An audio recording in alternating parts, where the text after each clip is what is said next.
This crown-wearing girl is a top dancer of a major theater in Russia. With her graceful figure, she has countless wealthy and powerful admirers every day.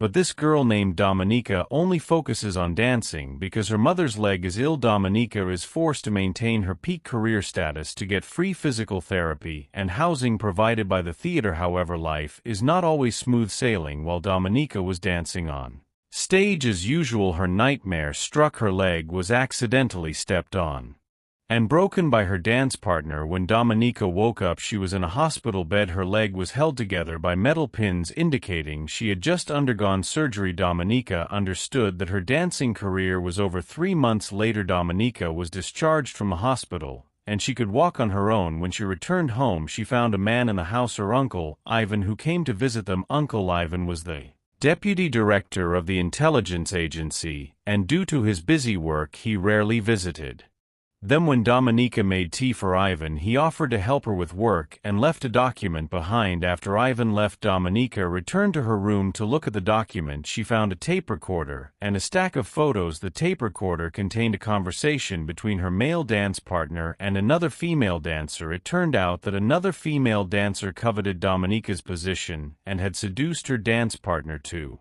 plan the leg breaking to steal her position. Dominika, in anger, ran to the theater and found the couple in the bathroom. She then attacked them with a stick. Dominika then panicked and ran out of the theater, calling an ambulance as she feared causing fatalities. After that, she returned home and found her mother in pain on the floor. It turned out that the conservatory had stopped paying, so the nanny who always took care of her mother no longer came to work to take care of her mother and stay in the city. Dominika decided to find her uncle, Ivan, to see if there were any opportunities, but Ivan, being a cunning man in the Russian intelligence agency, didn't help anyone for free, even if it was his own niece.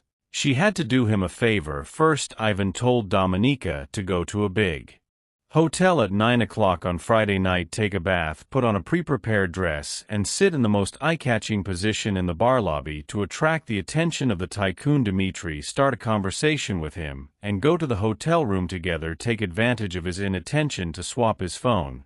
But unexpectedly, Dmitri was very rough with her. Just as he was about to do something inappropriate, an assassin wearing a helmet appeared behind him and strangled Dmitri with a wire. Dominika was terrified and could only obediently follow the assassin's instructions. He used a silenced gun to shoot the door lock and led Dominika down to the garage. After dealing with the bodyguard, he took Dominika to a secret room in the hotel on a motorcycle. The assassin took off his helmet, revealing his true face. At this moment, Ivan also entered the room. Ivan seemed to have turned into a different person, cold and ruthless. He said that because Dominika had seen the assassin in action and his face, she only had 2 choices. One was to be sent for professional training and become a Russian spy. The other was to lose her life.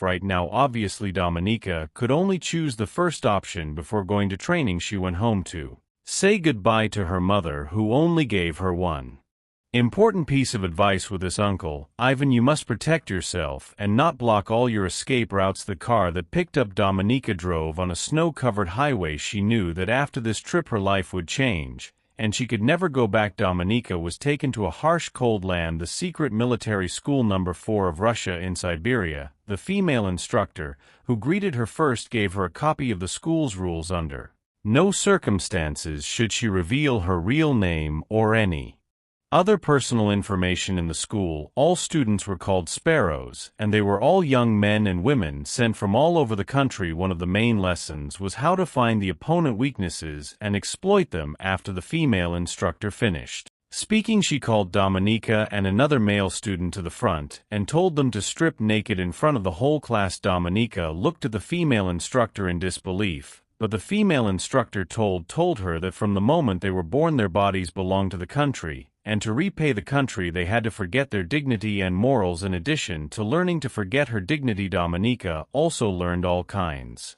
of skills such as shooting, lockpicking, and tracking, just like Her uncle Ivan said Dominika seemed to be born a good seed for espionage. Every subject was excellent, but because she was always outstanding she made others envious and jealous. One day, while Dominika was taking a shower, a naked male student suddenly pushed her against the wall. This person had been dissatisfied with Dominika for a long time and wanted to conquer her by despicable means, but Dominika couldn't be easily conquered. She grabbed the steel squeegee and knocked him down. This incident led to the headmaster calling Dominika into his office, but strangely he didn't blame her for hitting her classmate. But the female instructor didn't let it go in class. She called Dominika up, and then called the male student she defeated. She told Dominika to give him what he really wanted. The opponent told Dominika to turn around, but she refused. She directly took off all her clothes in front of him. Seeing Dominika being so frank, he lost his desire to possess her, put on his pants, and left like a loser.